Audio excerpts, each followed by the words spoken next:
दोस्तों? तो कैसे हो आप? मेरे ख्याल से बहुत अच्छे होंगे और उससे भी अच्छी बात आप सबकी तैयारी बहुत अच्छे से चल रही होगी। जैसा कि आप सभी को पता है, हम सिलेक्शन सीरीज लगातार चलाने की कोशिश कर रहे हैं, लेकिन लाइव नहीं आ पा रहे हैं क्योंकि ये भी लाइव क्लासेस नहीं रहेगी। मैं आपको बता दूं, उसका रीजन ये है कि ये भी प्रीमियम पे रहेगी, ये फिलहाल एप्लीकेशन पर लाइव जा रही। अगर आपको लाइव क्लासेस चाहिए, मतलब आप चाहते हो कि लाइव क्लासेस चाहिए, तो आप लाइव क्लासेस, अगर आपको चाहिए, लाइव क्लासेस का समय 6:30 बजे निर्धारित किया गया था शाम के पीएम पर। लेकिन अगर आपको लाइव क्लासेस चाहिए तो आप कमेंट बॉक्स में कमेंट जरूर करें, कमेंट करें कि आप लाइव क्लासेस चाहिए या फिर आप रिकॉर्डेड से काम चलाना चाहते हैं तो रिकॉर्डेड मिल जाएगी आपको। अगर लाइव चाहिए तो आप कमेंट बॉक्स में कमेंट जरूर करें कि हमें लाइव चाहिए, लाइव चाहिए, लाइव चाहिए, तो हम लाइव क्लासेस बिल्कुल आपके लिए अरेंज कर देंगे। अब मैं लाइव क्लासेस लेके आ जाऊं और पता चले कोई है ही नहीं, है ना, अकेला ही पढ़ा रहा हूं, अकेला ही आंसर दे रहा हूं, उससे कोई मतलब नहीं है। ये क्लासेस फिलहाल लाइव जो है हमारे एप्लीकेशन पर जा रही है क्योंकि वहां पर बच्चे जुड़ जाते हैं। अगर आप यूट्यूब पर भी जुड़ना चाहते हैं और हमारा साथ देना चाहते हैं, है ना, तो कहीं ना कहीं फिर आप साथ आइए और कमेंट कीजिए कि हमें लाइव क्लासेस चाहिए, तो हम लाइव लाएंगे आपके लिए, आपकी सुविधा के लिए, है ना। क्यों नहीं ला रहा हूं, आप समझ गए होंगे रीजन। सीधा सिंपल रीजन है कि अगर आप साथ देंगे तो ही लाइव क्लासेस लाऊंगा, अगर आप साथ नहीं देंगे तो मैं नहीं लाने वाला। सीधी बात है, क्योंकि जो मैं कंटेंट दे रहा हूं उसकी अगर कोई कीमत वैल्यू नहीं समझेगा तो मैं बिल्कुल वो कंटेंट नहीं देने वाला, है ना। तो मुझे कोई वो नहीं है इतना अच्छा कि हाँ, समाज सेवा करने का उद्देश्य है मेरा जीवन में, लेकिन ऐसा नहीं है कि आप उसकी कीमत ही ना समझो। आप जो जो चीजें 1-1, 2-2 लाख रुपए में खरीद के पढ़ते हो, वही चीजें हम आपको फ्री में दे रहे हैं, तो उसकी कीमत होना चाहिए, वैल्यू होना चाहिए। इसलिए आप चाहते हैं कि लाइव क्लासेस आपको चाहिए तो आप प्लीज कमेंट बॉक्स में कमेंट करें कि सर लाइव क्लासेस लाओ, लाइव में हम आपके साथ हैं, और ज्यादा से ज्यादा शेयर करेंगे, ज्यादा से ज्यादा बच्चों को जोड़ेंगे, और कहीं ना कहीं पे एक रिदम बनता है, मोटिवेशन मिलता है, आप सभी से मोटिवेशन मिलेगा मुझे। तो बिना किसी देरी के हम क्लासेस स्टार्ट करते हैं। तो वहां आप कमेंट बॉक्स में कमेंट जरूर करें कि आपको लाइव चाहिए कि नहीं। पहला क्वेश्चन है आप सभी के सामने, वर्तमान मध्य प्रदेश राज्य को कितने भौतिक प्रदेशों, भौतिक मतलब फिजिकल फिजिकल फिजिकल रीजन में विभाजित या डिवाइडेड किया गया है? कितने में किया गया है? आपका पहला ऑप्शन है 8, 7, आपका 12th और 10th, मतलब 8, 7, 12, 10, इनमें से कितने, मतलब वर्तमान मध्य प्रदेश राज्य को कितने भौतिक प्रदेशों में विभाजित किया गया है? तो आप जल्दी से आंसर दें, आंसर दिया करो। देखो, सबकॉन्शियस माइंड के बारे में बता दूं, अगर आप आंसर देंगे तो वो माइंड एक्टिव होगा। जैसे ही आप जहां पर आप एग्जाम देने जाएंगे, फिर आप जैसे ही क्वेश्चन देखेंगे और आप याद करने की कोशिश करेंगे, तुरंत आंसर आएगा, राइट आंसर आएगा। अगर आंसर देंगे तो, नहीं आएगा तो कोई बात नहीं, जल्दी से आंसर दें। मैं आपको बता दूं, आंसर तो आप देंगे ही, साथ में मैं आपको इतने बता दूं, आप आंसर सोच लें।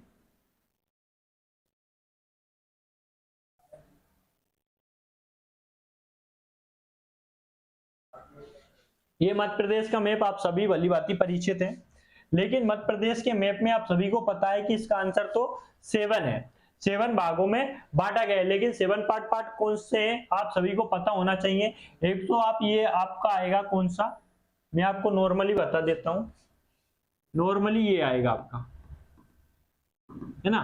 3 मुख्य पार्ट है आपके, मध्य उच्च प्रदेश, मध्य उच्च प्रदेश। इसके बाद आपका जो आएगा वो आपको आएगा सतपुड़ा, श्रेणी और पूर्वी पठार।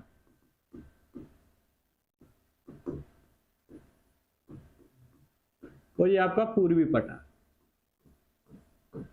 है ना। इसमें सतपुड़ा श्रेणी कौन सी हो गई, ये आपकी हो गई, ये दक्षिण वाली जो श्रेणी है ये सतपुड़ा श्रेणी हो गई, है ना। ये कौन सी हो गई, सतपुड़ा वाली। ये आपकी कौन सी हो गई, पूर्वी पठार या बघेलखंड का पठार हो गया, है ना। आप तो मार साहब साथ बोल रहे हैं, रुको साथ भी आएंगे। इसके अलावा ये पूरा जो प्रदेश है, जो शेष बच गया आपका, जितना भी जो शेष बच गया, जितना भी भाग ये शेष बच गया, ये पूरा का पूरा भाग क्या कहलाता है आपका, मध्य उच्च प्रदेश। क्या कहलाता है, मध्य उच्च प्रदेश, है ना। इसको मध्य उच्च प्रदेश को 5 भागों में बांटा गया है, इसको 5 भागों में डिवाइडेड किया गया है। आपका सबसे पहले यहां पर मिलेगा, इसमें सबसे पहले मालवा का पठार मिलेगा आपको, मालवा का पठार। मालवा का पठार कहां पे, यहाँ पे आपको ये पूरा का पूरा रीजन, ये वाला क्षेत्र जो देखने को आपको मिलेगा, ये आपका मालवा का पठार देखने को मिलेगा। इसके बाद जो आपका मिलेगा मध्य भारत का पठार,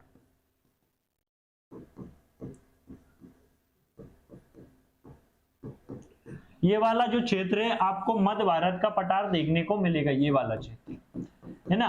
फिर आपको मिलेगा ये आपका कौन सा, बुंदेलखंड का पठार, बुंदेलखंड का पठार, ये आपको कौन सा मिलेगा, ये पहला, ये दूसरा, ये आपका तीसरा, ये आपका बुंदेलखंड का पठार हो गया। मध्य भारत का पठार, बुंदेलखंड का पठार, मालवा पठार, रीवा पन्ना का पठार, ये आपका यहाँ पर जो देखने को मिलेगा ये वाला क्षेत्र, ये रीवा पन्ना का पठार, ये आपका फोर्थ हो गया। तो रीवा पन्ना का पठार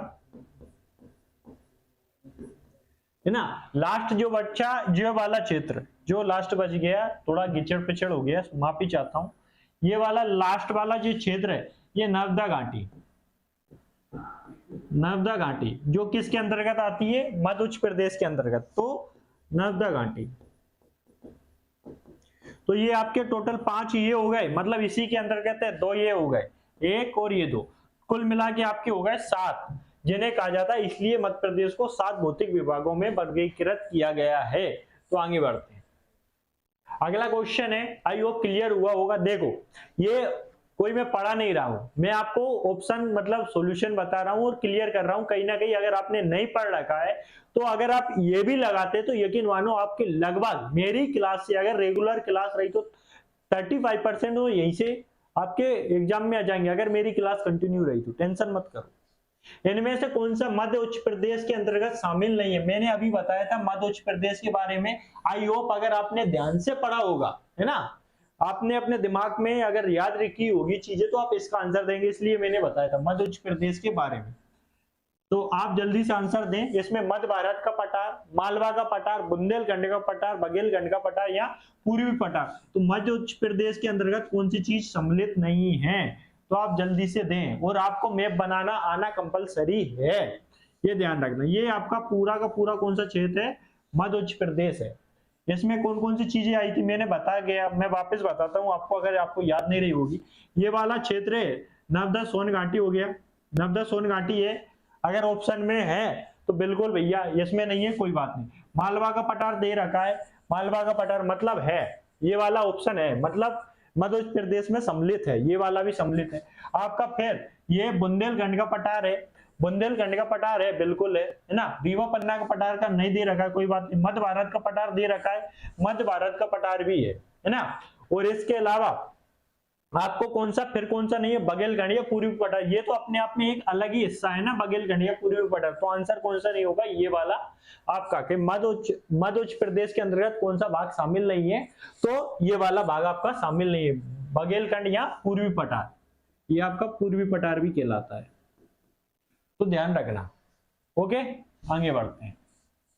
अगला क्वेश्चन, अगला क्वेश्चन आप सभी के सामने मैं ऐसे क्वेश्चन उठा के नहीं लाऊं, वो क्वेश्चन लाया हूं जिससे आपकी मतलब क्लियरिटी आए, आपके आंसरों में क्लियरिटी आए, तो वो सारे क्वेश्चन लाया हूं। अरावली विंध्य पर्वत श्रृंखलाओं के मध्य कौन सा पठार स्थित है, अरावली और विंध्य पर्वत श्रृंखलाओं के मध्य कौन सा पठार स्थित है, ये आप बताएंगे। मालवा का पठार है, छोटा नागपुर का पठार है, दक्कन का पठार है या प्रायद्वीपीय पठार है, तो कौन सा पठार स्थित है, आप आंसर देने की कोशिश करें। इसके अलावा मैं कुछ नाम बताने वाला हूं। एससी विश्वकर्मा हुए, बलवीर रजक जी हुए, रवि विश्वकर्मा जी हुए, पूजा मिश्रा हुई, अदिति जैन, सौम्या जी, अनिमेश श्रीवास्तव जी, इन सभी ने कहीं ना कहीं कमेंट किए और कहीं ना कहीं ये चाहते हैं कि इनका सिलेक्शन हो जाए। तो अगर आप लोग चाहते हैं, जितने भी लोग हैं और वापस क्लास को देख रहे हैं, तो मेरा निवेदन आप सभी से है कि आप वापस कमेंट करें कि लाइव क्लासेस चाहिए, तो मैं आपके लिए लाइव क्लासेस लेके आऊंगा, है ना। तो आप सभी के कमेंट सराहनीय है। और एक एससी विश्वकर्मा या रवि विश्वकर्मा का एक क्वेश्चन आया था, उसका भी मैं जवाब दूंगा, भिंड वाला, है ना। लास्ट में जवाब दूंगा आपका आंसर क्वेश्चन का कि वो भिंड वाला कौन सा था, मैं समझाऊंगा आपको, है ना, उसका भी जवाब दूंगा। अरावली कौन सा है, तो मैं आपको बता दूं भैया, अरावली और विंध्य पर्वत श्रृंखलाओं के मध्य कौन सा पठार स्थित है। देखो भैया, ये मध्य प्रदेश है, मध्य प्रदेश का मैप तो ये मान लो कि आपको आना चाहिए। अगर मध्य प्रदेश का मैप आपको नहीं आता तो आप तैयारी छोड़ सकते हैं, कोई बड़ी बात नहीं, माँ बाप के पैसे खर्चे कर रहे हैं और कुछ नहीं कर रहे हैं आप जीवन में, देखिए कौन सा माल अरावली और विंध्य पर्वत, अरावली कहां पे है, ये राजस्थान में, ये कौन सी श्रेणी है आपकी, अरावली, ये हो गई आपकी अरावली। अरावली कहां से जाती है, अहमदाबाद गुजरात से, अहमदाबाद गुजरात से आपकी कहां पे जाती है, ये दिल्ली तक जाती है, राष्ट्रपति भवन तक। आप सभी को ये तो मालूम होगा, है ना। इसके अलावा आपका कौन सा विंध्य पर्वत, ये सतपुड़ा हुआ, ये आपका विंध्य हो गया, कौन सा है, विंध्य, ये विंध्य पर्वत है, विंध्य पर्वत, इसे भी अच्छे से पढ़ेंगे, ये ऊपर तक भी फैला हुआ है, लेकिन यहाँ तक ये इस वाले इलाके में ये पूरे में फैला हुआ है, यहाँ पे फिर अलग शाखाएं चली जाती है, लेकिन फिलहाल की स्थिति में। अब आप बताओ इन दोनों के बीच में कौन सा, मालवा का पठार है, छोटा नागपुर का पठार है, छोटा नागपुर का पठार तो आप सभी को पता है ये कहां पर है, झारखंड में है, ये तो कहां पर है, झारखंड में स्थित है। दक्कन का पठार कहां पर है, ये तो भैया महाराष्ट्र में स्थित है। क्या ये आंसर होगा, बिल्कुल नहीं होगा। आपका एलिमिनेशन जो मेथड रहती है वो भी मैं आपको समझा रहा हूं कि कैसे, अगर आपको आंसर मालूम नहीं है तो आप कैसे एलिमिनेट कर सकते हैं क्वेश्चन को, ध्यान रखना, वो भी चीज मैं आपको फ्री में सिखा रहा हूं। प्रादीपी पठार ये कहां पर है, ये भैया प्रादीपी पठार, ये तो दक्कन का पठार है ना, ये मतलब दक्षिण वाले, ये अगर इंडिया का मैप लोगे तो ये वाला पूरा क्षेत्र प्रादीपी पठार के अंतर्गत आता है, तो ये तो है ही नहीं, है ना।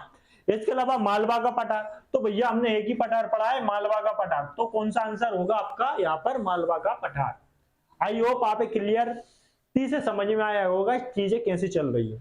आगे बढ़ते हैं जी, बिल्कुल आप भी आंसर अपनी तरफ से देने की कोशिश करें और कमेंट ज्यादा से ज्यादा लोगों को शेयर करें, ताकि मुझे मोटिवेशन मिले, मैं आपके लिए नए नए क्वेश्चन लाऊं, करंट से अपडेट लाऊं, पीवाईक्यू देखूं। जितना आप सपोर्ट करेंगे यकीन मानो मैं उतनी मेहनत करने वाला हूं आपके लिए। मध्य प्रदेश में मालवा के पठार मध्य भाग से कौन सी रेखा गुजरती है, लेकिन यहाँ पर ऑप्शन है गलत, है ना, इसका भी मैं देखूंगा, लेकिन मैं आपको ऑप्शन दे देता हूं। ऑप्शन ए आपकी होगी कर्क रेखा, कर्क रेखा। ऑप्शन बी में आपको देता हूं मकर रेखा, मकर रेखा। ऑप्शन सी आपको मैं देता हूं विषुवतीय रेखा,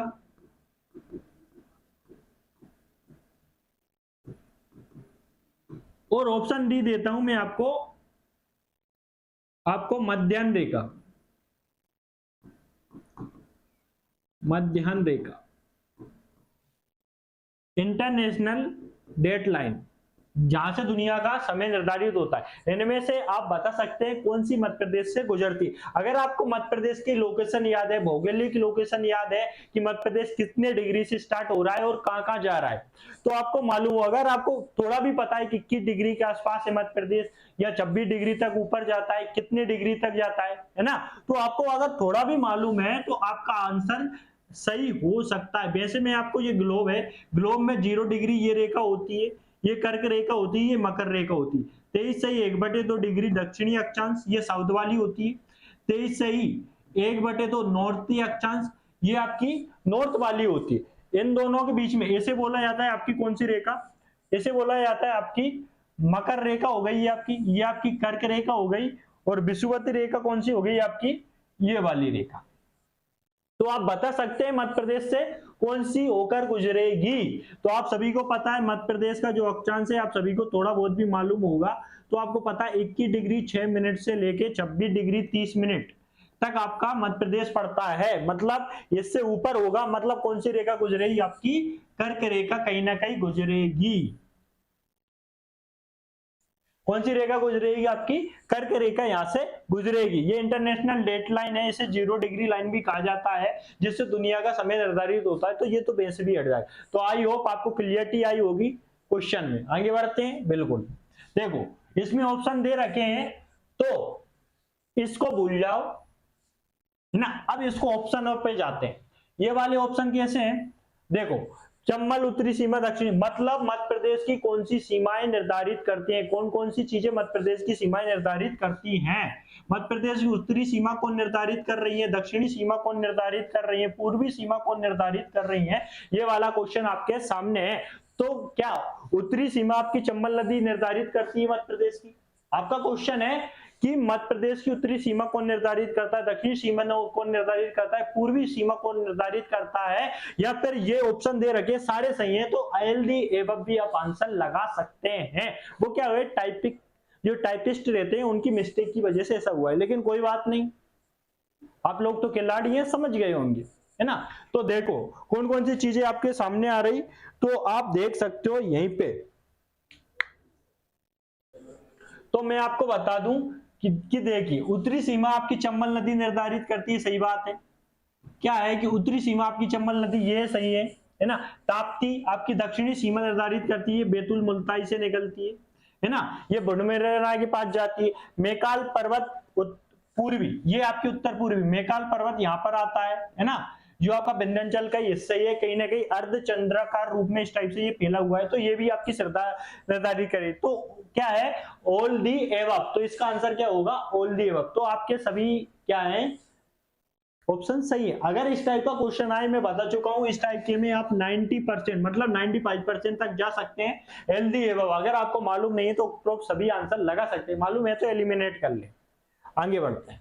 अगला क्वेश्चन, मध्य प्रदेश में सरसों की हांडी किस क्षेत्र को कहा जाता है। मध्य प्रदेश में सरसों की हांडी किस क्षेत्र को कहा जाता है। मालवा के पठार को, बुंदेलखंड के पठार को, बघेलखंड के पठार को, या तो मध्य भारत के पठार को। अगर आपको क्षेत्र, अगर आपने मध्य प्रदेश पढ़ रखा है और आपको क्षेत्र वाइज थोड़ा बहुत जो रीजन है होते हैं, है ना, उनके बारे में अगर आपको थोड़ा बहुत भी नॉलेज है तो आप इसका प्रॉपर आंसर दे सकते हैं। मालवा का पठार, बुंदेलखंड का पठार, बघेलखंड का पठार और मध्य भारत का पठार। तो अगर आपको थोड़ा भी नॉलेज है तो आप अपना आंसर पुट कर सकते हैं। अगर आपको नॉलेज नहीं है तो आप आंसर देने में असमर्थ सिद्ध होंगे। देखिए ये आपका मालवा का पठार है ना, बघेलखंड का पठार ये हुआ आपका, मैं आपकी मतलब सुविधा बना रहा हूं, ये आपका मध्य भारत का पठार हुआ। और 1 2 3 4 या फिर चौथा लिख लो, फोर्थ ऑप्शन लिख लो, इनमें से कोई नहीं, इनमें से कोई नहीं, none of the above, none of the above. तो आप आंसर देने की कोशिश करें। मैं आपको यहाँ का एक और तुक्का लगाने का तरीका बताऊं, लगभग 90% वो भी सही बैठेगा, है ना। आपने देख लिया। तो आप अगर पता है कि मालवा के पठार में क्या होता है, मालवा के पठार में है काली मिट्टी, और काली मिट्टी में क्या होती है आपकी सोयाबीन होगी, है ना, सोयाबीन होगी आपकी, इसके अलावा आपका होगी कपास होगी, ये सभी चीजें यहाँ पर होती है मेनली, है ना। बुंदेलखंड में क्या होता है, ये मोटे अनाज की खेती होती है, मोटे अनाज, क्योंकि यहाँ पर लाल पीली मिट्टी पाई जाती है। लाल पीली मिट्टी में कौन सी क्या कृषि होगी, मोटे अनाजों की, जैसे आपकी ज्वार, मक्का, बाजरा, ये सभी चीजें। लेकिन मध्य भारत के पठार के बारे में बात करें तो मध्य भारत के पठार में जो भिंड मुरैना वाला क्षेत्र है, कौन सा, भिंड मुरैना वाला क्षेत्र, क्या है कि इस वाले क्षेत्र में भीड़ प्रभावित क्षेत्र होता है। तो मतलब बहुत सारे भीड़ प्रभावित क्षेत्र है, बहुत सारे गड्ढे, उबड़ खाबड़ जगह है, तो सामान्यतः जो फसलें होती है वो नहीं हो पाती। लेकिन यहाँ पर क्या है कि ये यहाँ पर सरसों की खेती अच्छी हो जाती है, क्योंकि सरसों के लिए ये उपजाऊ सिद्ध होती है। तो यहाँ पर सरसों की खेती सर्वाधिक होती है, इसलिए सरसों की हांडी किसे कहा जाता है, आपका मध्य भारत के पठार को कहा जाता है। नॉन ऑफ दी एवं नहीं होगा, नॉन ऑफ दी एवं नहीं होगा, मतलब सरसों की हांडी किसे कहा जाता है, मध्य भारत के पठार को, के पठार को कहा जाता है। ध्यान रखना कि आपका 95% आपका हमेशा क्या होगा कि इनमें से एक आंसर सही होगा, लेकिन 5% में आपका 5% में नन ऑफ दी एबव रहता है, नन ऑफ दी एबव, मतलब आप 5% की कंडीशन में नन ऑफ दी एबव लगाएं। जब आपको बिल्कुल नहीं आ रहा है तो तब जाकर लगाएं कि हाँ नन ऑफ दी एबव हो सकता है, लेकिन 95% ये रहता है कि इनमें से कोई ना कोई तीन में से एक ऑप्शन 100% रहता है। तो आप ध्यान रखें इन चीजों को। आगे बढ़ते हैं, अगला क्वेश्चन है, ये चीजें आपने देखी ली होगी, बार बार बताने से कोई मतलब नहीं है। आगे बढ़ते हैं, मध्य प्रदेश में कृषि अर्थव्यवस्था की रीढ़ की हड्डी किसे कहा जाता है। मध्य प्रदेश में कृषि अर्थव्यवस्था की रीढ़ की हड्डी आपका क्या, किसको कहा जाता है, बैकबोन, है ना, किसे कहा जाता है, रीढ़ की हड्डी समझते हो, जिसके बिना आप चल नहीं सकते, पैरालाइज हो जाएगा आपको, मतलब सब कुछ हो जाएगा। मध्य भारत के पठार को, रीवा पन्ना के पठार को, बघेलखंड के पठार को, नर्मदा सोनघाटी। तो आई होप आप बार बार मैं डायग्राम ना बनाऊं, क्योंकि आप सबको मालूम है, अगर आप डायग्राम बनाना नहीं आता तो ये मान लो कि आपकी बदकिस्मती है और आप एमपी ना पढ़े। डायग्राम बनाओ, आपको लोकेशन याद होना चाहिए, सब चीजों की चीजें लिखी। तो इनमें से आप एक का आंसर देने की कोशिश करें। क्या आपका मध्य भारत का पठार आएगा? मध्य भारत के पठार को सरसों की हांडी कहा जाता है भैया, ये तो हो नहीं सकता है ना, हटाते हैं पहले। रीवा पन्ना का पठार आएगा, रीवा पन्ना का पठार को कैसे रीढ़ की हड्डी, कृषि अर्थव्यवस्था की कैसे रीढ़ की हड्डी कहा जाता है? क्योंकि यहाँ पर मोटे अनाज की खेती होती है, मोटे अनाज से तो काम चलता नहीं है ना। मुझे नहीं आता तो मैं आंसर कैसे टिक करूंगा? आपका बघेलखंड का पठार, बघेलखंड के पठार के बारे में, वर्षा ज्यादा होती है तो यहाँ पर चावल की खेती ज्यादा होती है, तो चावल के लिए भी रीढ़ की हड्डी नहीं बोल सकते कृषि अर्थव्यवस्था, क्योंकि चावल होगा नहीं होगा वो अलग बात है। लेकिन आपका नर्मदा सोन घाटी में यहाँ पर लाल पीली मिट्टी है,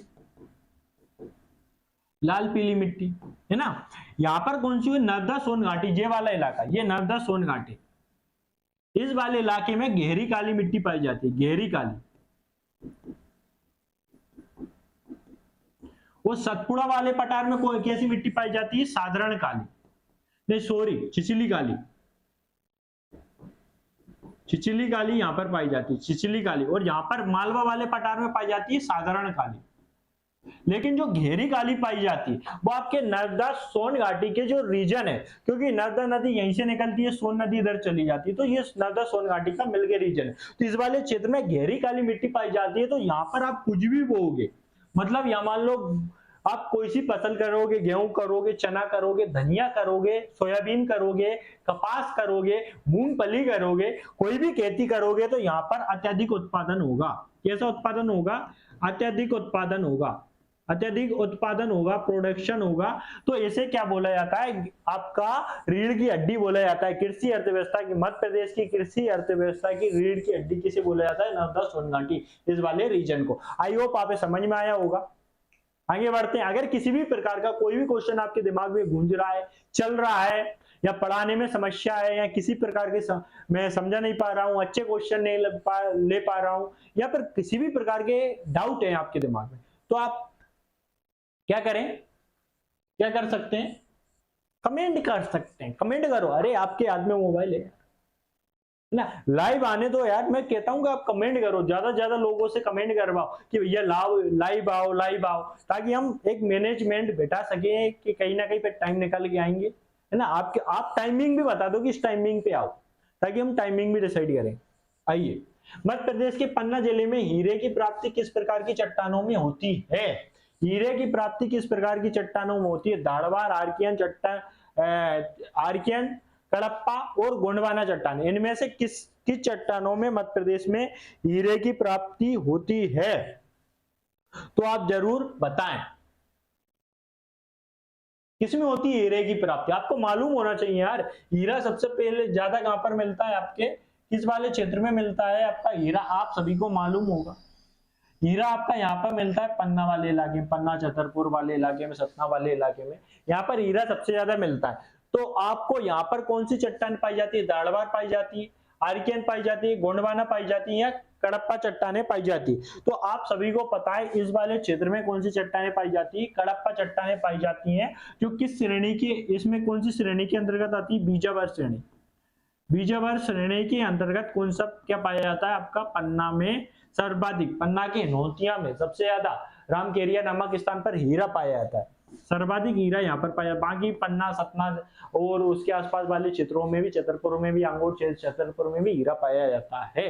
हीरा उत्पादन में ध्यान रखना मध्य प्रदेश का प्रथम स्थान है। और हीरो रत्न परिष्कृत केंद्र, या जो इनका परिष्कृत किया जाता है वो फैक्ट्री कहां पर स्थित है? ये आप कमेंट बॉक्स में कमेंट करके बताएं। आगे बढ़ते हैं। मध्य प्रदेश में बिंद क्रम की चट्टानों के लाल बलुआ पत्थर से किस ऐतिहासिक इमारत का निर्माण किया गया है? तो ऑप्शन है नचना कोटार मंदिर, भोजपुर का शिव मंदिर, पशुपतिनाथ मंदिर और सांची का स्तूप मंदिर। मध्य प्रदेश में ध्यान रखना, सबसे पहले क्वेश्चन पढ़ना, मध्य प्रदेश में बिंद क्रम की जो चट्टानें होती है, बिंद क्रम की चट्टानों के लाल बलुआ पत्थर से किस ऐतिहासिक इमारत का निर्माण किया गया है? तो ध्यान रखो, अगर आपको पता है कि बिंद रीजन यहां तक जाती है, इस वाले इलाके में है, तो आप लगभग आंसर पर जा सकते हैं। मैं आपको आगे बताऊंगा कि विंध्याचल जो वो है कहां से कहां तक जाती है। देखिए, नचना कोटार ये आपका पन्ना जिले में पड़ता है ना। भोजपुर का शिव मंदिर ये आपका आपका रायसेन में है। जैसे मध्य भारत का सोमनाथ भी कहा जाता है, ये रायसेन में, आप सभी को पता है। पशुपतिनाथ मंदिर ये मंदसौर में है, अष्टभुजीय मंदिर है, मंदसौर में स्थित है। और सांची स्तूप ये आपके, ये भी रायसेन में है ना। लेकिन आपका लाल बलुआ पत्थर से कौन सी चीज बनाई गई थी जो बिंद क्रम में आती है, तो ध्यान रखना, तो आपका मिलता है सांची का स्तूप। इसका आंसर क्या होगा आपका, सांची का स्तूप, जो आपके रायसेन में पड़ता है, जो बिंद क्रम, विंध्याचल ये पर्वत श्रेणी जाती है, दो शाखाएं इधर उधर जाती है, ये आपकी कैमूर और भांडेर, यहाँ पे कैमूर भी ले लो और आपकी भांडेर भी ले लो, जो रीवा पन्ना वाले क्षेत्र में पाई जाती है, तो ध्यान रखना। आगे बढ़ते, आगे बढ़ो। मध्य प्रदेश में कोयला किन चट्टानों में पाया जाता है, मध्य प्रदेश में कोयला किन चट्टानों में पाया जाता है, तो आप आंसर देने की कोशिश करें। धारवाड़, आर्कियन चट्टान, कोडप्पा चट्टाने या गोंडवाना चट्टाने। आप लग रहा होगा बार बार चट्टाने आ रही यार, कोई तो मतलब एक बार तो बता दो कि ये चट्टाने होती हैं, ताकि हमारी टेंशन खत्म हो जाए, है ना। बताऊंगा बताऊंगा आपको, मैं बताऊंगा पूरी चट्टाने बताऊंगा। मध्य प्रदेश में सिर्फ जो टोटल मध्य प्रदेश क्या इंडिया में भी 8 प्रकार की चट्टाने पाई जाती हैं, और उनका भी एक क्रम है, तो आप एक क्रम पता होगा तो ऑटोमेटिक चीज हो जाएंगे, लेकिन थोड़ी देर बाद बताऊंगा, है ना, समय आता है। तो देखो, मध्य प्रदेश में कोयला किन चट्टानों में पाया जाता है, तो आपका, आप सभी को पता है कडप्पा में तो पाया नहीं जाएगा, क्योंकि इसमें बीजापुर श्रेणी में, पन्ना में हीरा पाया जाता है, मतलब आप देखो हीरा पाया जाता है इस वाली श्रेणी में, तो ये तो होगा नहीं। आर्कियन बहुत पुरानी हो गई आपकी, धारवाड़ भी हो गई, और गोंडवाना, आप सभी को पता है जो हीरा पाया जाता है मध्य प्रदेश में गोंडवाना चट्टानों में पाया जाता है।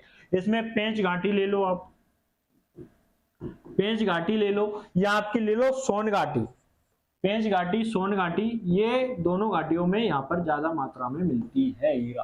तो आगे बढ़ते हैं, इनका मैं अभी क्रम बताने वाला हूँ, ट्रिक के साथ बताने वाला हूँ, थोड़ी शांति बनाए रखें, सभी चट्टाने याद करवा दूंगा, आपकी बार बार की टेंशन खत्म।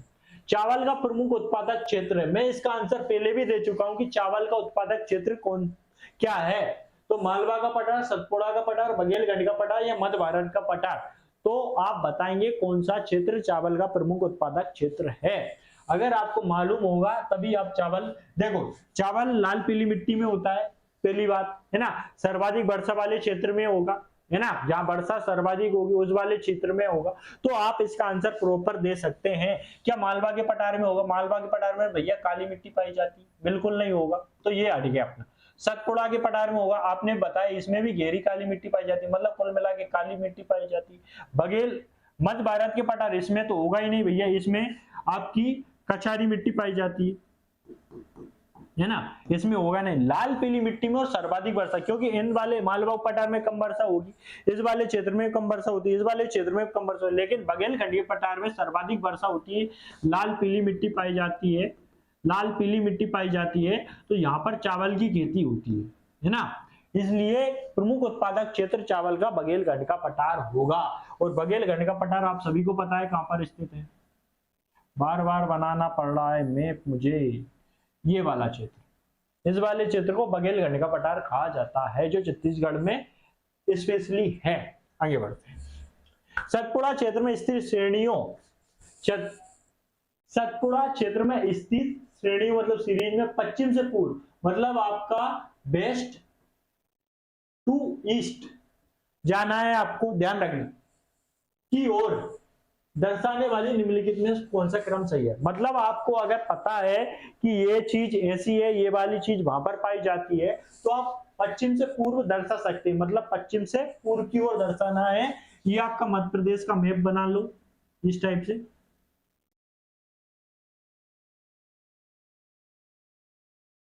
है ना, ये आपका मध्य प्रदेश का मैप है, इसमें आप बताओ कि किधर से। ये देखो एमपीपीएससी 2019 में ये क्वेश्चन आ चुका है, अरे वो सभी क्वेश्चन उठा के लाया हूं जो महत्वपूर्ण है, एरे गेरे नत्तू केरे क्वेश्चन उठा के नहीं लाया हूं आपके लिए, बहुत मेहनत से उठा के लाता हूं, लेकिन आप मेहनत की कीमत समझो, है ना, वीडियो को ज्यादा प्रमोट करो ताकि मुझे मोटिवेशन मिले, मैं आपके लिए और ज्यादा मेहनत करूंगा, ध्यान रखो। तो बड़वानी की पहाड़ियां महादेव श्रेणी और मेकाल श्रेणी, ये वाला आएगा, महादेव श्रेणी, बड़वानी की पहाड़ियां या मेकाल श्रेणी आएगी, महादेव श्रेणी, मेकाल श्रेणी या बड़वानी की पहाड़ियां आएंगी, मेकाल श्रेणी, महादेव श्रेणी या बड़वानी की पहाड़ियां, मतलब ए बी सी और डी में से कौन सा मतलब आंसर हो सकता है जो आप देना चाहते हैं। आप कमेंट बॉक्स में जरूर कमेंट करें कि ये वाला आंसर है, वो लिख दें, तो आपके दिमाग में ज्यादा टाइम तक, लॉन्ग टाइम तक याद रहेगा, भले ही ये लाइव नहीं जा रही क्लासेस, ध्यान रखो अपने आप का। तो देखो भैया, ये कौन सी है आपकी, ये सभी श्रेणियां जो है आपको मैं बता दूं, ये जो सतपुड़ा श्रेणी है, ये सतपुड़ा है, उसी का भाग है ये सारी चीजें, है ना। बड़वानी, महादेव श्रेणी, मेकाल श्रेणी, ये सतपुड़ा के कहीं ना कहीं हिस्से हैं। इन सभी चीजों को मैं आपको बताता हूं। देखिए,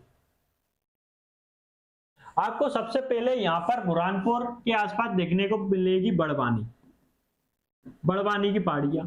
फिर आपको यहां पर होशंगाबाद के आसपास देखने को पड़ेगी महादेव पहाड़ियां, महादेव पहाड़ियां हो जाएंगी यहां पर कहीं, यहां पर ये हो गए। और यहां पर कहीं ना कहीं आपको देखने को मिलेगी मेकल श्रेणी, जो अर्धचंदाकार रूप में फैली हुई है।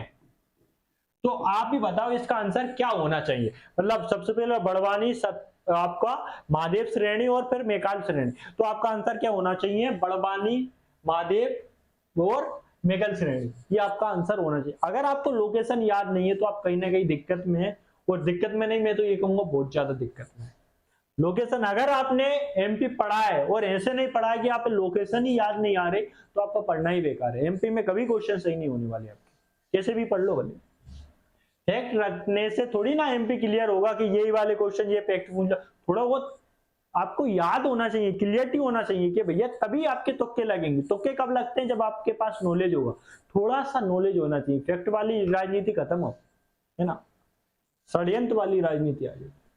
अगला क्वेश्चन है आप सभी के सामने, मध्य प्रदेश नर्मदा सोन घाटी किस पर्वत श्रेणी के मध्य स्थित है। सबसे महत्वपूर्ण क्वेश्चन, कई बार आपके ये फॉरेस्ट में भी पूछ चुके हैं, एमपीपीएससी यही बहुत सारे एग्जामों में इसको पूछ चुके हैं। तो आप आंसर देने की कोशिश करें कृपया करके। आज तो पानी भी नहीं है यार, प्यास लग रही, क्या कर सकते। ठीक है, मध्य प्रदेश नर्मदा सोन घाटी किन पर्वत श्रेणियों के मध्य स्थित है। विंध्याचल या पश्चिमी घाट, सतपुड़ा या अरावली श्रेणी, विंध्याचल या सतपुड़ा, विंध्याचल या अरावली, तो कौन सा है, आप आंसर दें। अगर आपको पता है, थोड़ा बहुत एक्स्ट्रा ज्ञान है, तो अगर आप अभी पता नहीं है एग्जैक्ट, है ना, कि इसका ये होगा, तो आप अगर लोकेशन पता है ना, तो आप कैसे एलिमिनेट कर देंगे, ये अभी मैं बताता हूं। देखो, मुझे पता नहीं, मान लो इस क्वेश्चन का आंसर मुझे पता नहीं है ना, लेकिन मुझे ये पता है भैया, ये मध्य प्रदेश होता है ना। इतना तो मध्य प्रदेश का मैप मैंने खुद के लिए नहीं बनाया, इतना आपके समझाने के लिए बनाता हूं। लेकिन देख लो, एक ही बार बना देता हूं, 10 सेकंड में सीख गया, आप भी सीखो यार, है ना। देखो क्या पूछा गया, मध्य प्रदेश नर्मदा सोन घाटी किन पर्वत श्रेणियों के बीच में। सबसे पहले तो अपने ये पता होना चाहिए नर्मदा नदी कहां से निकलती है। ये अमरकंटक अनूपपुर से निकलती है, इसकी बात कर रहा है। ये नर्मदा सोन घाटी है, ये क्या है, नर्मदा सोन घाटी, ठीक है। ये आपकी हुई नर्मदा सोन घाटी, किन किन पर्वत श्रेणियों के बीच में स्थित है। देखो, आप सभी को पता है कि इसके जो दक्षिण में स्थित है, कौन सा ले, ये वाला ले, इसके जो दक्षिण में स्थित है ये वाली श्रृंखला, ये वाले, ये आपका, मैं बार बार बोल रहा हूं, ये सतपुड़ा है ना। और इसके ऊपर जो स्थित है, मतलब नॉर्थ में जो स्थित है, ये वाली श्रृंखला, ये वाली जो श्रृंखला है, ये विंध्याचल है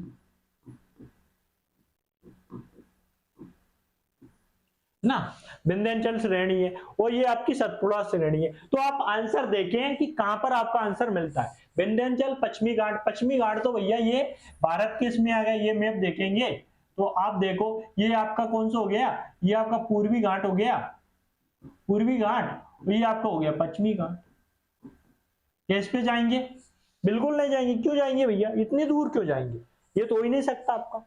सतपुड़ा, अरावली, अब ये यहाँ पर सतपुड़ा है और यहाँ पर कहीं ना कहीं अरावली है, मैंने आपको बता चुका हूं अरावली।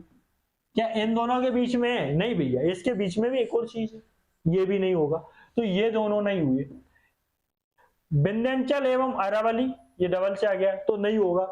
विंध्याचल, सतपुड़ा और विंध्याचल और अरावली, विंध्याचल और अरावली के बीच में नहीं है भैया, यहाँ तो नर्मदा नदी नहीं है, तो ये तो होगा नहीं। अब आपका एक ऑप्शन बचता है, मतलब ये भी हट गया आपका, विंध्याचल और सतपुड़ा। देखते हैं, ये विंध्याचल है और ये सतपुड़ा है, इसके बीच में नर्मदा नदी बह रही है, तो आपका आंसर क्या होगा, ये वाला। तो इस टाइप से सोल्व करते हैं। अगर आपको ज्ञान है तो आप कुछ भी करेंगे, वो नहीं है रट के बैठे हैं तो कोई दिक्कत नहीं है, रटो, है ना, समझ में आ जाएगा, फेल हो जाओगे तो। वो एक लड़के ने बहुत अच्छा क्वेश्चन पूछा था, उस पे आऊंगा, वो एससी विश्वकर्मा या कोई था, उसने पूछा था कि सर ऐसे तो इसका आंसर भिंड नहीं है। मुझे मतलब बहुत अच्छा लगा यार, मतलब उसका नॉलेज लेवल बहुत खतरनाक है। उसने पकड़ लिया कि इसका आंसर ऐसा भिंड नहीं है। कैसा है कि मैंने दक्षिणी जिला जब क्या बताया बुरहानपुर, तो उसने कहा कि उत्तरी जिला मुरैना होना चाहिए, है ना। ऐसे तो वैसे ऑप्शन के हिसाब से भिंड था, लेकिन मुझे अच्छा लगा, उसका आईक्यू लेवल देख रहे हो बंदे का, मतलब ऐसे कहते हैं पढ़ना, बहुत शानदार, बहुत जबरदस्त, मतलब सिलेक्शन के बहुत करीब हो, आप पढ़ते रहो बस। मध्य प्रदेश किस पठार के अंतर्गत जवेरा का गुम्बद स्थित है? जवेरा एक पर्यटन स्थल है, मैं आपको बता दूं, लेकिन इसका आंसर पहले दे दे फिर बताऊंगा। रीवा पन्ना के पठार में, बुंदेलखंड का पठार आपका, मालवा का पठार और बघेलखंड का पठार, ये भी क्वेश्चन आ चुका है, तो आप कृपया करके इसका आंसर देने की कोशिश करें, है ना, आपको पता चल जाएगा कि इसका आंसर क्या है। जबेरा एक क्या है, पर्यटक स्थल, जो आपकी रानी दुर्गावती करके एक अभ्यारण्य है उसमें स्थित है, ये है ना, पन्ना में, जबेरा पन्ना के आसपास स्थित है। तो रीवा पन्ना के पठार में, बुंदेलखंड के पठार में, मालवा के पठार में, बघेलखंड के पठार में, तो आप सभी को इसको आंसर मालूम होना चाहिए कि आपका, मैं पहले भी बता रहा हूँ, रीवा पन्ना के पठार में। आगे बढ़ते हैं, अगला क्वेश्चन, मध्य प्रदेश की सबसे ऊंची चोटी। आज मैं आपको सारी चोटियां यहीं पे याद करवा दूं, मतलब पूरी जितनी भी बड़ी बड़ी चोटियां हैं वो आपको यहीं पे याद करवा दूंगा, ताकि आपकी चोटियों की दिक्कत ही खत्म हो जाएगी। मैं अभी आपको याद करवा दूंगा सारी की सारी चोटियां, है ना। तो आप देख लें, सतपुड़ा श्रेणी सबसे ऊंची चोटी कहां पर स्थित है? सतपुड़ा श्रेणी में, मालवा के पठार में, विंध्याचल पठार में और बुंदेलखंड के पठार में। तो आपकी सर्वाधिक जो सबसे ऊंची चोटियां हैं वो कहां कहां पर स्थित हैं, वो अगर आपको मालूम नहीं है तो मैं आज ऐसा करवाता हूं कि आपको पूरी चोटियां लिखवा देता हूं, फिर आप देखना कि किसकी चोटियां क्या है। देखिए, मैप नहीं बनाता हूं, नॉर्मली लिखवाता हूं। देखिए, एक आपकी सतपुड़ा में, जब तक आप आंसर दें, मैं आपको बता रहा हूं तब तक आप आंसर दें, सतपुड़ा की सबसे ऊंची चोटी, है ना, सतपुड़ा की सबसे ऊंची चोटी में धूपगढ़ लिख रहा हूं, है ना। इसके अलावा आपकी ओर क्या, मेकाल की, मेकाल की मैं आपके लिए लिख रहा हूं अमरकंटक।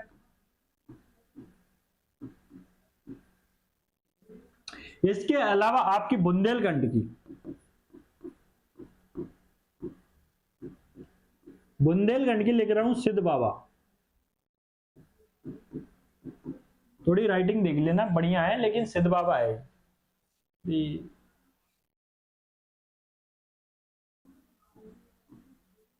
अमरकंटक, बुंदेलखंड, ये आपकी सिद्ध बाबा।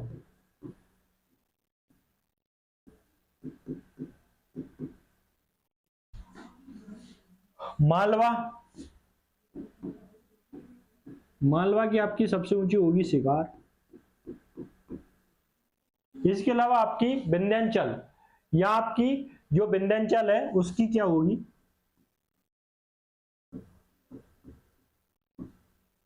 विंध्याचल की होगी आपकी सद्भावना शिखर।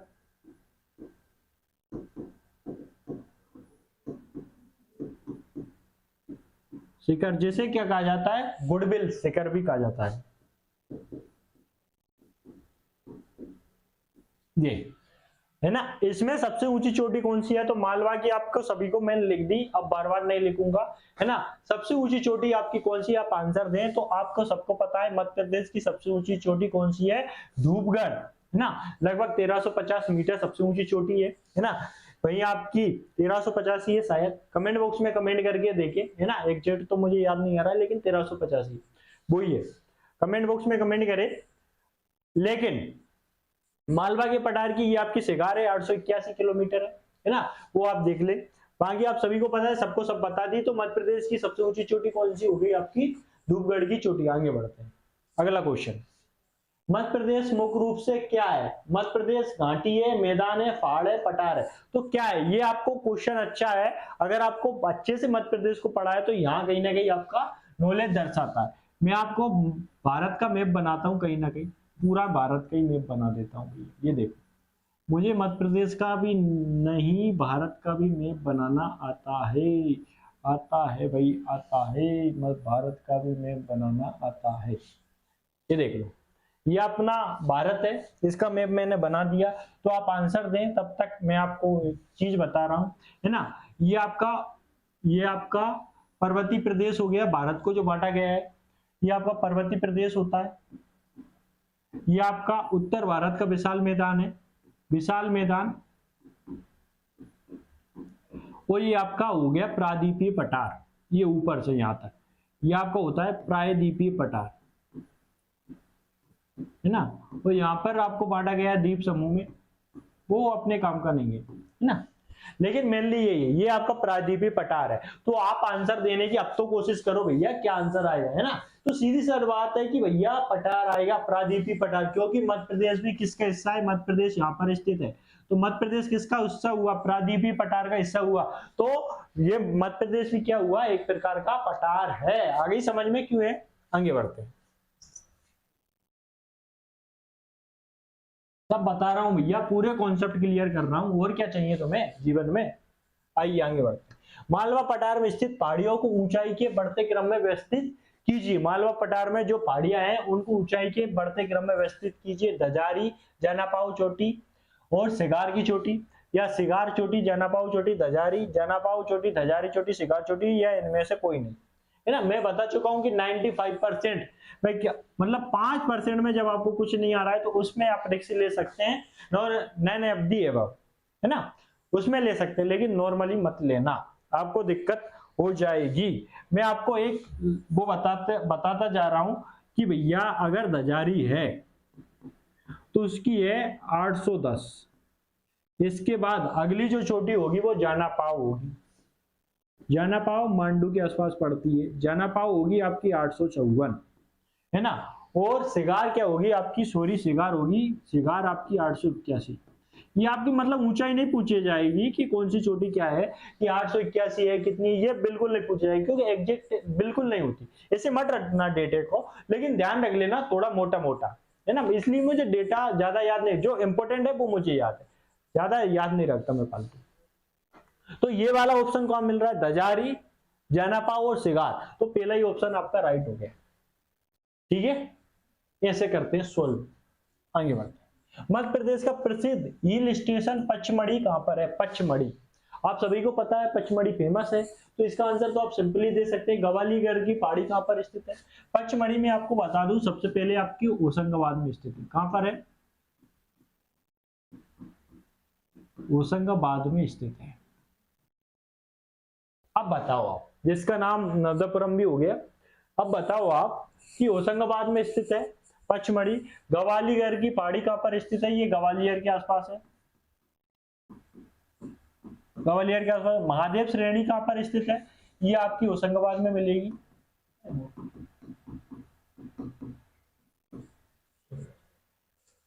मेघल श्रेणी कहां पर स्थित है, आप सभी को पता है मेघल श्रेणी ये आपके इस वाले इलाके, मध्य प्रदेश के इस वाले इलाके में मिलेगी, मतलब एग्जैक्ट देश इसमें वो जिले नहीं आते, इस वाले इलाके में देखने को मिलेगी, इस वाले राजपीपला की पहाड़ी ये आपके इस वाले इलाके में देखने को मिलेगी, है ना। ये आपके गुजरात के आसपास, गुजरात से स्टार्ट होता है, अलीराजपुर के, मतलब अलीराजपुर ले लो, अलीराजपुर, और ये आपके जबलपुर के आसपास ले लो, मेघल श्रेणी जबलपुर के आसपास ले लो।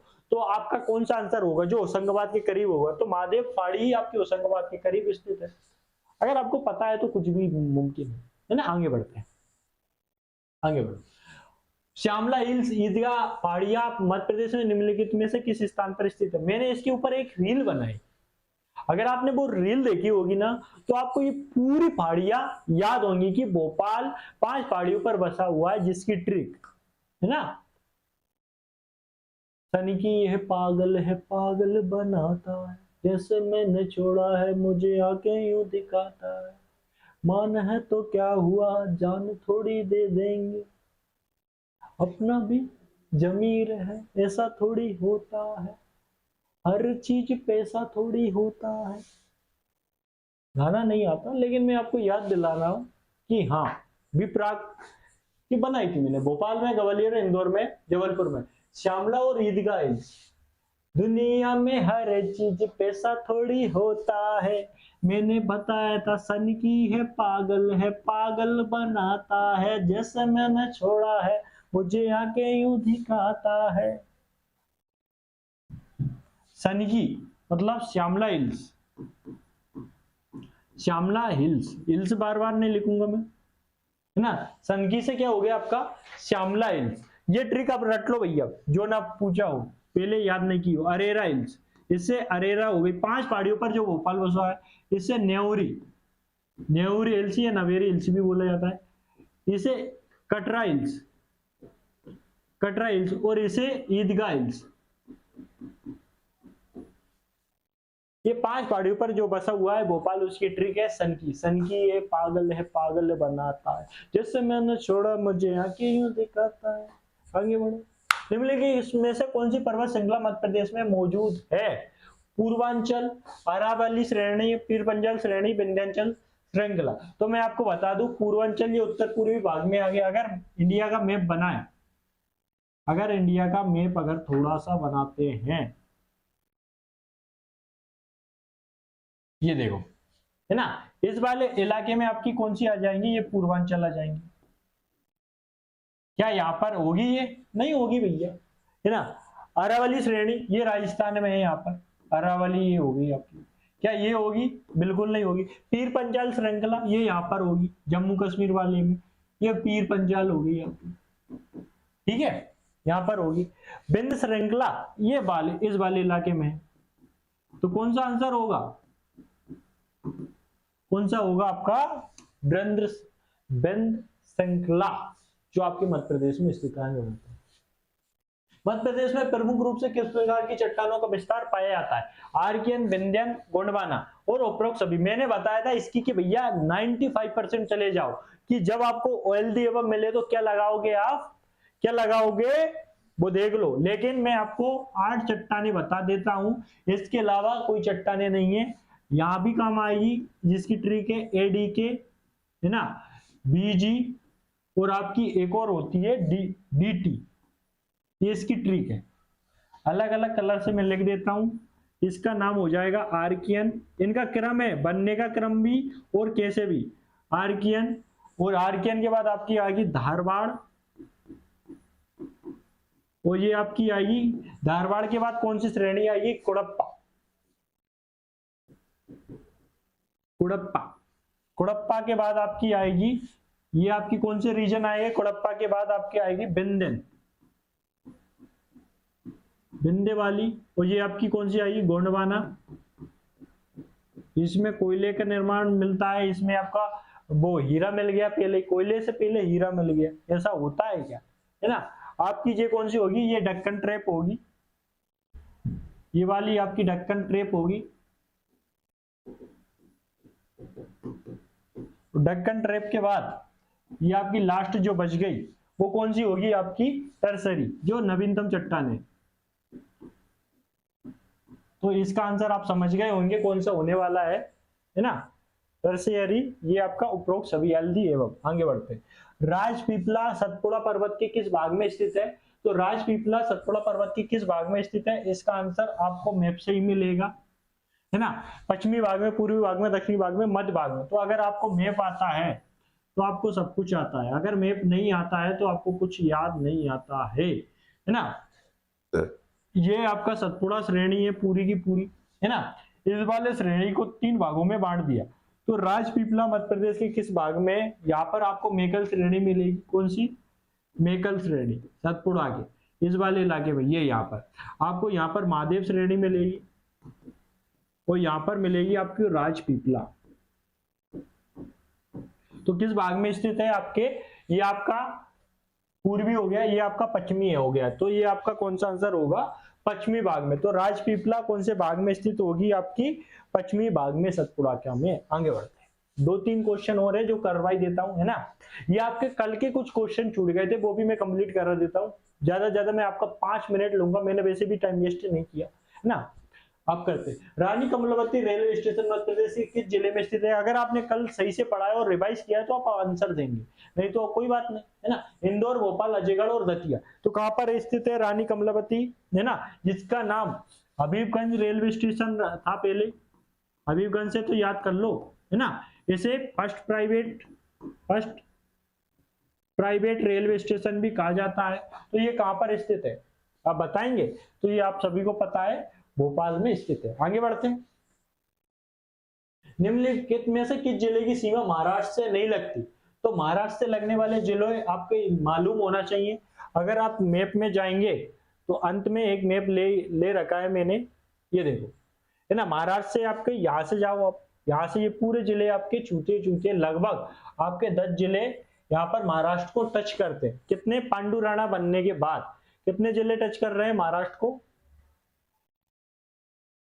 महाराष्ट्र को कितने टोटल जिले टच करते हैं? 10 जिले, जो आपको पता होगा मेरे हिसाब से। नहीं होगा तो आप प्लीज मैप के दोबारा से देखें, है ना। इतना टाइम नहीं है कि मैं बार बार बताऊं। बड़वानी तो आपका दक्षिणी भाग में है ना। बैतूल भी आपके दक्षिणी भाग में, बुरहानपुर भी है, तो ये आपका मिलता है हरदा। इसके अलावा जो आपका क्वेश्चन है एक का मैं बताऊंगा उसका। 104वें संविधान संशोधन 2019 के बाद मध्य प्रदेश में कितनी विधानसभा सीटें बची हैं? ये भी कल के क्वेश्चन बच गए थे, मैं आपको बता दूं। 104वें संविधान मतलब 230 प्लस 1, ये एक क्या थी? एंग्लो इंडियन, है ना। लेकिन 104वें संविधान संशोधन के तहत अब एंग्लो इंडियन की सीटों को कर दिया गया समाप्त। अब कितनी विधानसभा सीटें बची? मात्र 230, पहले हुआ करती थी 231। ठीक है, आगे बढ़ते हैं। 1 नवंबर 2000 से पहले मध्य प्रदेश भारत का कौन सा सबसे बड़ा राज्य था? 1 नवंबर 2000 से पहले मध्य प्रदेश भारत का सबसे बड़ा कौन सा राज्य था? तो आप सभी को पता है कि 2000 से पहले जब मध्य प्रदेश था, ये देखो, ये मध्य प्रदेश ले लो छोटा सा आपका, ये मध्य प्रदेश था और साथ में छत्तीसगढ़ था। ये क्या था? छत्तीसगढ़। ये 1 नवंबर 2000 की बात है।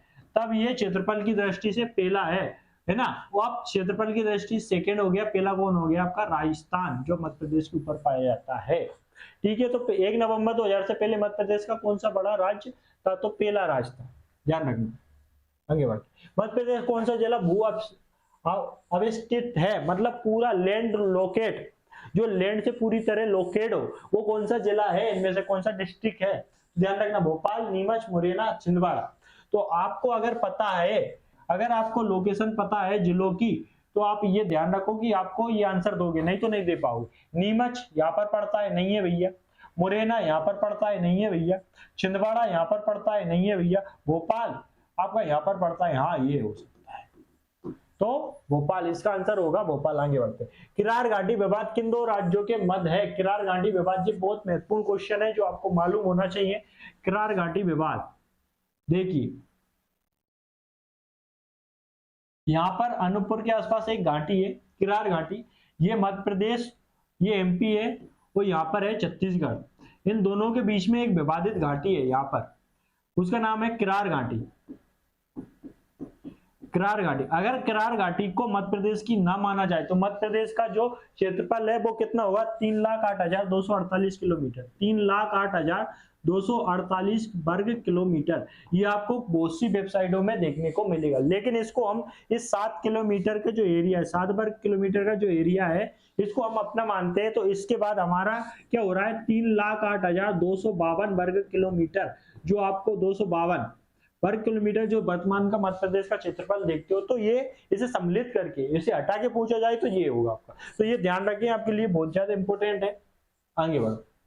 मध्य प्रदेश में कौन सा शहर सिंधु गंगा के मैदान में आता है? अगर आपको इंडिया का मैप पता है और नदियों की लोकेशन पता है तो ही आप इसका आंसर दे पाएंगे, अन्यथा इसका आंसर देना आपके लिए मुश्किल हो जाएगा। देखो, गंगा यहाँ उत्तराखंड से निकलती है, इधर जाती है और कहीं ना कहीं बंगाली खाड़ी में गिर जाती है। सिंधु नदी यहाँ तिब्बत से निकलती है, इधर जाती है और इधर जाती है। अब मध्य प्रदेश का मैप बनाओ। मध्य प्रदेश के मैप में जो उत्तरी जिले होंगे, है ना, वो उत्तरी जो जिले होंगे वो किस में आएंगे? सिंधु गंगा के भाग के अंतर्गत आ जाएंगे। तो ग्वालियर, इंदौर है क्या? इंदौर तो यहाँ पर आ गया। भोपाल है क्या? भोपाल यहाँ पर आ गया। जबलपुर क्या है? जबलपुर यहाँ पर है। तो ग्वालियर इसका आंसर होगा। ग्वालियर, मुरैना, भिंड अगर कोई होगा, अगर कोई अन्य ऑप्शन भी आता तो भी उसका वो आंसर होता। आगे बढ़ते हैं। मध्य प्रदेश का नाम दिया था, तो ये आपको मालूम होगा, महात्मा गांधी ने दिया था, जब पेशवा बाजीराव ने दिया था, जवाहरलाल नेहरू ने दिया था, ज्योतिबा फुले ने दिया था। उसी व्यक्ति ने नाम दिया था जिसने कहा था कि जबलपुर को राजधानी ना बनाए। फजल अली आयोग की अध्यक्षता में जो फजल अली आयोग ने जो रिकमेंड किया था कि भैया जबलपुर को कैपिटल बना दे, नहीं, उन्होंने बोला कि भोपाल को बनाएंगे, तो वो थे आपके सबके प्यारे पंडित जवाहरलाल नेहरू जी। आगे बढ़ते हैं। निम्नलिखित में किस जिले की सीमा उत्तर प्रदेश से लगती है? अगर आपको ये मैप पता है तो ही आप उत्तर प्रदेश के साथ सीधा आपकी सीमा को साझा कर पाएंगे, नहीं तो आपको मालूम नहीं होगा। ये यूपी है, ये छत्तीसगढ़ है, ये आपका महाराष्ट्र है, ये आपका गुजरात है, ये आपका राजस्थान है ना। अगर धार तो यहाँ पर आता है भैया, नहीं लगेगी। जबलपुर यहाँ पर आता है, नहीं लगेगी। राजगढ़ ब्यौरा राजगढ़ यहाँ पर आता है, लेकिन भिंड यहाँ पर आता है, जो यूपी से लगती है। यूपी से कुल मिला के 14 जिलों की सीमा लगती है वर्तमान में। छत्तीसगढ़ से आपकी 7 को लगती है, महाराष्ट्र से आपकी 10 को लगती है, गुजरात से आपकी 2 को लगती है, और राजस्थान से भी आपकी 10 को लगती है। देख लेना कुछ अपडेट हो गया वो तो मुझे भी बता देना, लेकिन अपडेटेड चीजें ही बता रहा हूँ, है ना। बाकी आप और बता देना। इसके अलावा मध्य प्रदेश के कितने जिले राजस्थान की सीमा को छूते हैं? मैं बता चुका हूं कि मध्य प्रदेश के 10 जिले राजस्थान की सीमा को छूते हैं, आपको पहले भी बता चुका हूं। अगले मध्य प्रदेश में अंतर्वर्ती जिलों की कुल संख्या कितनी है? 16, 20, 14, 17। तो अभी वर्तमान में अगर अंतर्वर्ती जिलों की संख्या देखी जाए तो आप सभी को पता है 18 हो गई, है ना। पहले कितनी थी? 17। तो जो नवीनतम जिला है, जो 18वां है, वो कौन सा है? वो आपको याद होना चाहिए, है ना। इसका आंसर इसमें नहीं है तो 18 है, तो आंसर ये सही होगा। पहले 17 थी, ये पुराना है। कौन सम्मिलित नहीं है? तो इनमें से कौन सम्मिलित नहीं है? तो जल्दी से आप बताएं। संस्कार राजधानी किसको कहा जाता है? जबलपुर को। खेल राजधानी इंदौर को कहा जाता है। ऊर्जा राजधानी सिंगरौली कहा जाता है। ग्रीष्मकालीन राजधानी क्या शिवपुरी को कहा जाता है? नहीं, ग्रीष्मकालीन राजधानी आपको कहा जाता है पचमढ़ी को। तो आपका आंसर होगा पचमढ़ी, जिसको कहा जाता है ग्रीष्मकालीन राजधानी। इसके अलावा मैं आपको बता दूं कि जिसने भी क्वेश्चन पूछा था कल वाला कि भैया ये इस हिसाब से भिंड नहीं होगा, लेकिन ऑप्शन के हिसाब से उसका भिंड आंसर सही था। लेकिन आप जिस हिसाब से पूछ रहे थे मैं समझ चुका हूं कि सबसे उत्तरी जिला आप बोल रहे थे कि मुरैना। अगर सबसे दक्षिणी जिला बुरहानपुर है तो सबसे उत्तरी जिला क्या होना चाहिए? मुरैना होना चाहिए, यही आप बोलना चाह रहे थे। लेकिन उसमें ऑप्शन के हिसाब से बोलते इसलिए बोल दिया मैंने।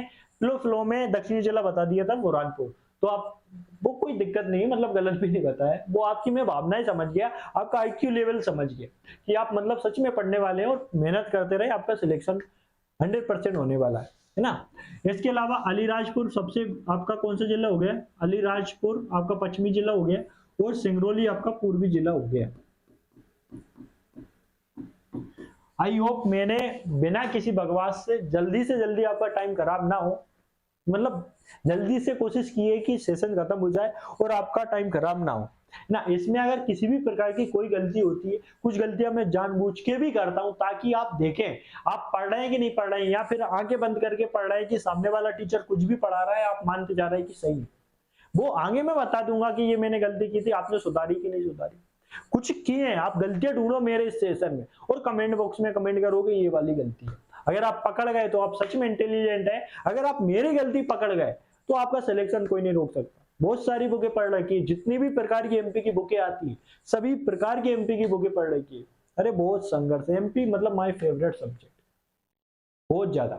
तो अगर मतलब कंटिन्यू ये सीरीज रही और लाइव क्लास आप चाहते हैं तो कमेंट बॉक्स में कमेंट करें। मिलते हैं एक नई सीरीज के साथ, और ज्यादा से ज्यादा लोगों को शेयर करें, कमेंट करें, ज्यादा से ज्यादा लाइक करें, ताकि मुझे मोटिवेशन मिले और मैं आपके लिए नए नए क्वेश्चन लाऊं जो एग्जाम की दृष्टि से महत्वपूर्ण हो सकते हैं। अगर आपका उत्साह दुगना देखा तो मैं तिगना उत्साह लेकर आऊंगा आपके सामने, और दोनों मिलकर कहीं ना कहीं सिलेक्शन पाएंगे। तो आप चाहते हैं अगर ये सीरीज कंटिन्यू रहे तो ज्यादा से ज्यादा कमेंट करें, लोगों को शेयर करें, लाइक करें और चैनल को करें सब्सक्राइब। तो ऑल द बेस्ट मेरे दोस्तों, मिलते हैं एक नई वीडियो के साथ। जय हिंद, जय भारत।